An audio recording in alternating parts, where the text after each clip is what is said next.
आज के संवाद में आपका स्वागत है।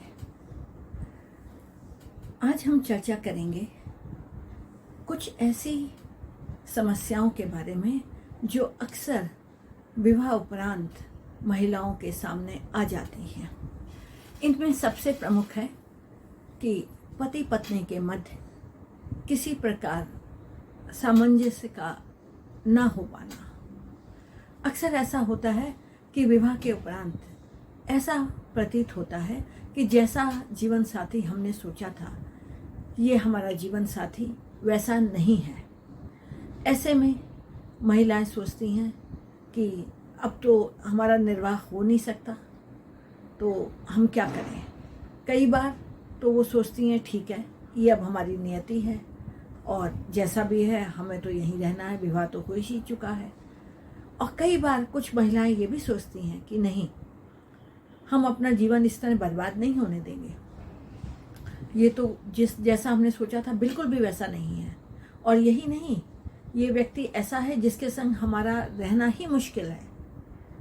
तो इस तरह की जहाँ बात होती है कि व्यक्ति ये सोचता है, पत्नी ये सोचती है कि अगले व्यक्ति के साथ हमारा रहना ही मुश्किल है, वहाँ पर अक्सर लड़कियाँ या तो अपने मायके वापस आ जाती हैं या कुछ समय बाद ऐसा भी देखा है कहीं अगर वो अपने जहाँ माता पिता रहते हैं वहाँ ना रह के कहीं और रह रही होती हैं, नौकरी कर रही होती हैं, तो वो अलग हो जाती हैं और उनका एक ही उद्देश्य होता है कि ठीक है, इसने लड़के ने यानी कि उनके पति ने उनके साथ धोखा किया और हम उनको मजा चखाएंगे।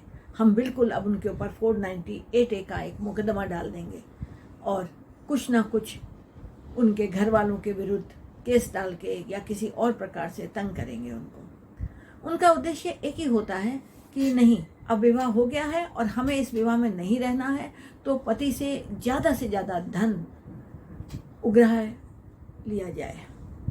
उनका उद्देश्य ही होता है कि नहीं, अगर ये हम डाइवोर्स तो देंगे नहीं, हमें तो दोबारा शादी करनी नहीं है, और अगर अगले को डाइवोर्स चाहिए तो फिर वो हमें इतना धन दे।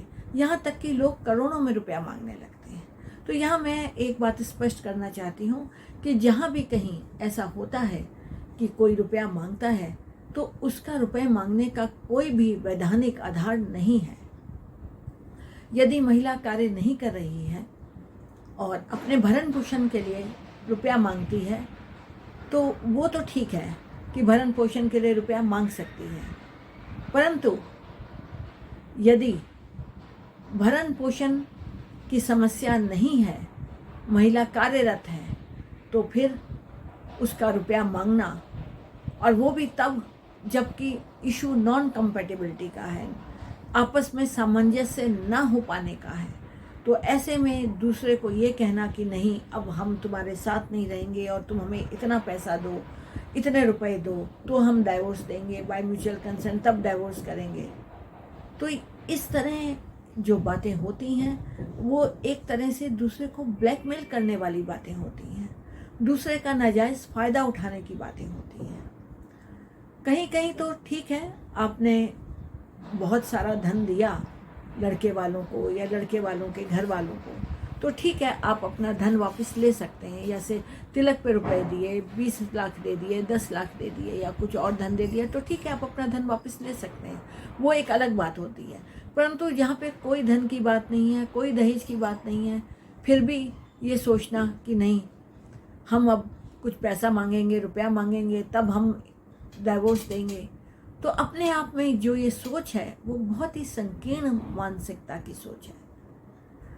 सोचने की बात यह है कि स्त्री हो या पुरुष, पति हो या पत्नी, यदि आपस में सामंजस्य नहीं हो पाया है तो आप उसको मिल बैठ के समझें, काउंसलर के पास जाएं, किसी NGO में जाएं और देखें कि आप लोगों में ऐसे क्या मतभेद हैं, ऐसे क्या इश्यूज़ हैं जिसकी वजह से आपको लग रहा है कि आप साथ नहीं रह सकते हैं। हो सकता है काउंसलर आपको उसका कोई समाधान बताए और आपकी समस्या का समाधान हो जाए। यदि ऐसा हो सकता है तो बहुत अच्छी बात है, और यदि लगता है कि नहीं, किसी भी हालत में ऐसा नहीं हो सकता है और साथ रहना संभव नहीं है, तो ये सोचें क्या जो आप रुपया मांग रहे हैं इसका औचित्य क्या है? क्या ये धन आपको आपके घर वालों ने आपके ससुराल वालों को दिया था, आपके पति को दिया था? यदि दिया था तो ठीक है, आप ले सकते हैं। यदि दिया नहीं है तो कृपया मांगने का क्या औचित्य है? ऐसा ही एक मैं आपको बताती हूँ, विवाद मेरे सामने आया जिसमें एक पति और पत्नी आपस में बहुत ही मतभेद होने के कारण अलग अलग रह रहे थे और दोनों को बुला के बातचीत करने की कोशिश की गई तो उनका समझौता होने की कोई भी गुंजाइश नज़र नहीं आई। फिर ये बात आगे आई कि ठीक है, अगर आप लोग साथ नहीं रह सकते हैं तो बेहतर होगा कि आप लोग डाइवोर्स बाय म्यूचुअल कंसेंट लेकर अपने अपने रास्ते चलें और अपनी ज़िंदगी को अपने ढंग से जिएं। इसके लिए पति तो तैयार हो गया, लेकिन पत्नी का कहना था कि नहीं, इसने मेरी ज़िंदगी ख़राब की है और मेरे माँ बाप ने शादी में 80 लाख रुपए खर्च किए हैं, तो ये मुझे वो 80 लाख दे और कैश दिया है 20 लाख वो भी दे, इस तरह 1 करोड़ रुपया मुझे दे। जब बात 1 करोड़ रुपए मांगने की आई तो ये जांच पड़ताल की गई कि कब कितना धन दिया गया, तो पता चला कि तिलक और अन्य सेरेमनीज में मिला के केवल 20 लाख रुपए दिया गया था, जो कि वो लड़के वाले लौटाने के लिए तैयार थे। अब समस्या आई 80 लाख रुपए जो और मांगे जा रहे थे, तो उसमें पूछा गया कि भाई ये 80 लाख आप क्यों मांग रहे हैं? तो क्या लड़की वालों ने क्या कहा कि ये हमने शादी में खर्च किए हैं। अब सोचने की बात यह है कि अगर शादी में 80 लाख रुपए खर्च किए हैं तो आपने क्यों किए 80 लाख रुपए? आपने अपनी शान शौकत अपनी दिखाने के लिए कि हम कितने रईस हैं और हम कितना खर्च कर सकते हैं, आपने शादी में 80 लाख रुपए खर्च किए। लड़के वालों ने तो नहीं कहा था आपको कि आप 80 लाख रुपए खर्च कर दो शादी में। अपनी शान शौकत के लिए आपने खर्च किया, तो अब अगर आपने अपनी शान शौकत के लिए 80 लाख रुपए शादी में खर्च किए हैं तो लड़के वाले वो आपको दें, ये कहाँ का औचित्य है? और उनका कानूनी रूप से ये देना बनता भी नहीं है, क्योंकि शादी में आपने अपनी मर्जी से खर्च किया। अब शादी नहीं चली तो आप क्या कर सकते हैं? जो कैश दिया वो आप ले लो, ठीक है, बात ख़त्म। डाइवोर्स लो म्यूचुअल कंसेंट से और अपने अपने रास्ते जाओ, या आप दूसरी शादी करो, या जैसे जो भी करना चाहते हैं आप उसके बाद करें, शादी में डाइवोर्स लेने के बाद। यहाँ सिर्फ समस्या यही नहीं है कि पत्नी रुपया मांग रही है, पत्नी कार्यरत है फिर भी वो रुपया मांग रही है। और इसी तरह के कई और भी उदाहरण हैं जिनमें अक्सर पत्नी ये कहती है कि नहीं, मेरी तो ज़िंदगी ख़राब हो गई। ज़िंदगी अगर ख़राब होने की बात देखते हैं तो सिर्फ एक व्यक्ति की नहीं होती, पति और पत्नी दोनों की होती है। दोनों का ही विवाह टूट रहा है। ये नहीं है कि पत्नी का विवाह टूट रहा है और पति का नहीं टूट रहा है, ऐसा तो नहीं हो रहा।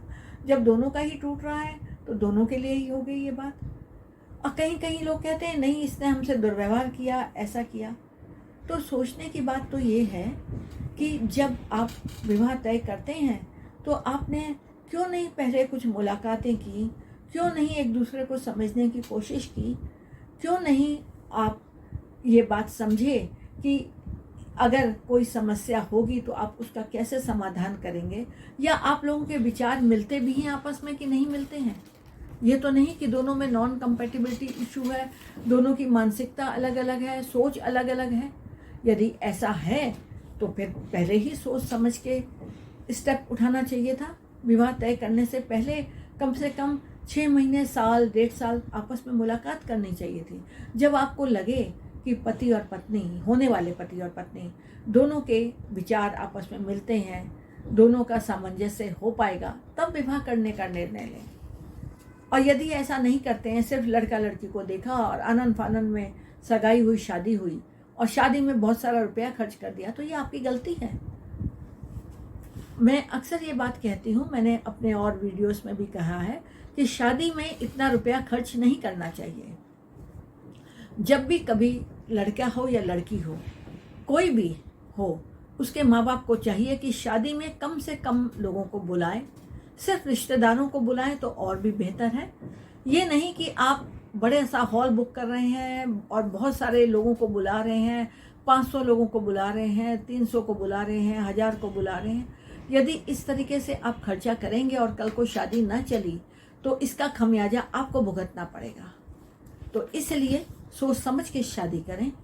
और इस संबंध में मेरे जो दूसरे वीडियो हैं आप उसको भी सुन सकते हैं, जिसमें मैंने कहा है, बताया है आपको कि विवाह करने से पहले किन बातों का ध्यान रखना चाहिए, जीवन साथी का चुनाव करते समय किन बातों का ध्यान रखना चाहिए।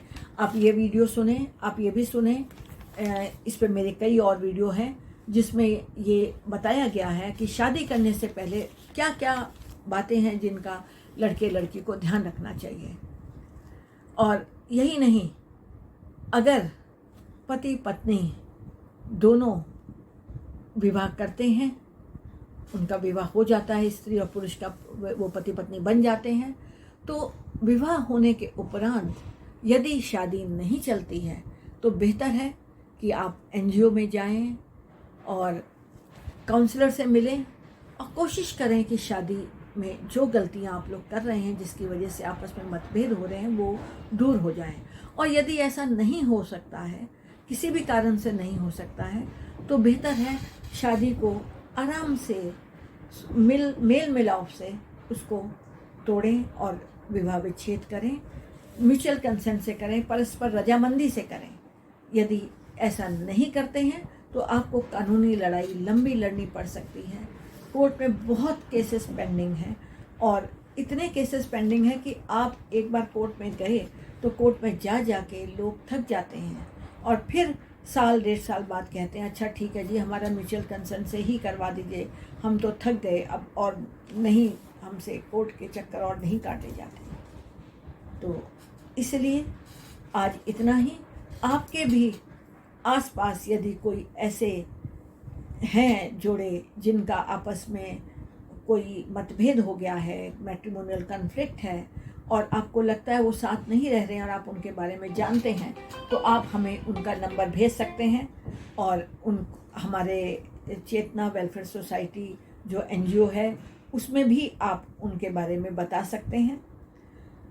और हम कोशिश करेंगे कि इस तरह के जो मैट्रिमोनियल कॉन्फ्लिक्ट हैं उनमें कुछ समाधान निकालें और उनमें लोगों को, पति पत्नी को समझाएं कि वो कैसे अपना जीवन यापन करें और अच्छे से रह सकें। आज बस इतना ही। यदि आपको लगता है कि आपके आसपास या आपके जानने वालों में कुछ ऐसे लोग हैं जिनका विवाह ठीक नहीं चल रहा है, तो आप उनको भी ये वीडियो शेयर करें और उनको कहें कि वो अपनी समस्या हमें लिख के भेजें, हम समाधान करने की कोशिश करेंगे। धन्यवाद।